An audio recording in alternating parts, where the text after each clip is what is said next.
Oh, may adlaw guys, mga amigo, mga followers na ako.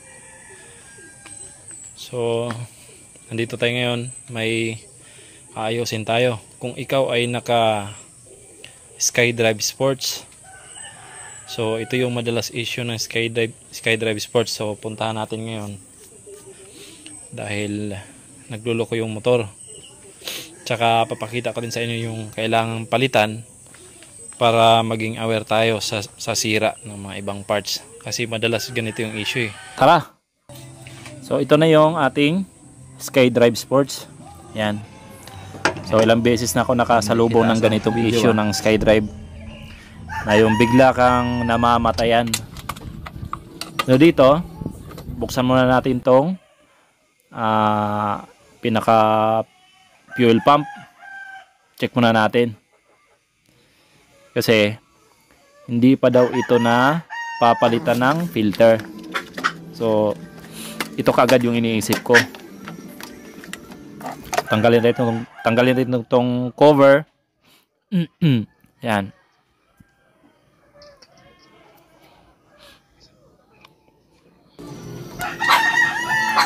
Tanggalin natin itong supply. Then itong hose ng gasolina. Ayan. Tsaka pag nagtanggal kayo nitong 8 lang yan. Ayan. Logan muna natin lahat. So ito yung pinakaingatan natin, yung fuel pump ng ating motor. Kasi mahal yan. Lalo pag Suzuki. Ayan. Bago nyo ito tanggalin, lagyan nyo muna ng marking para hindi kayo maligaw. Ito yung kanyang pump.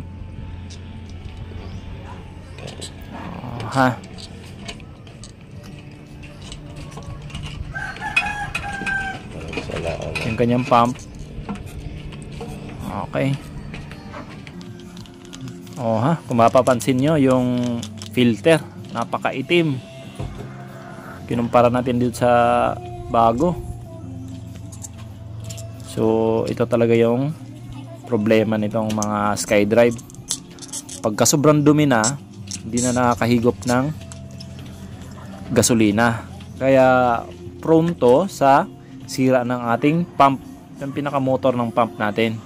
So nakailang beses na rin ako magpalit ng pump nitong Skydrive dahil lang dyan sa filter na hindi na papalitan. So buti ito hindi pa nasira. Ito yung bago, genuine parts yan. Nasa mahal yan mang bili ng customer natin, genuine parts. Mas nakakasiguro din tayo pagka genuine parts yung ating kakabit. Yan, kunting pihit lang, naglalak na yan. Babalik na natin. So unahin natin pagpasok yung floater, then to follow na tong kanyang filter. Yan. Tapos hindi na tayo mahirapan balikan kasi may marking tayo nilagay dyan dito sa ibabaw, dito. Yan, may marking tayo dyan. So mabilis na lang. Ayan. May guide naman tong bakal na to. Tapos bolt na natin. 8 lang yan. So sa mga Skydrive, ito lang talaga yung i-maintain natin, na wag natin kaligtaan. Lalo pag medyo matagal na yung mataas na yung odometer ng ating motor. Yan, higpit na yan, 8.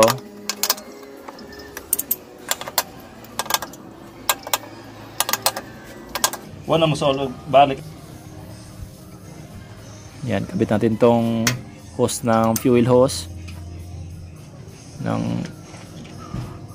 itong supply. Yan, cover na natin tong cover ng tangke. Yan, singit lang natin yung mga hose. Yan, ganun lang yan. Tapos salpak lang dito sa likod, takpan natin. Tapos 2 tornilyo na G's, 2 gilid.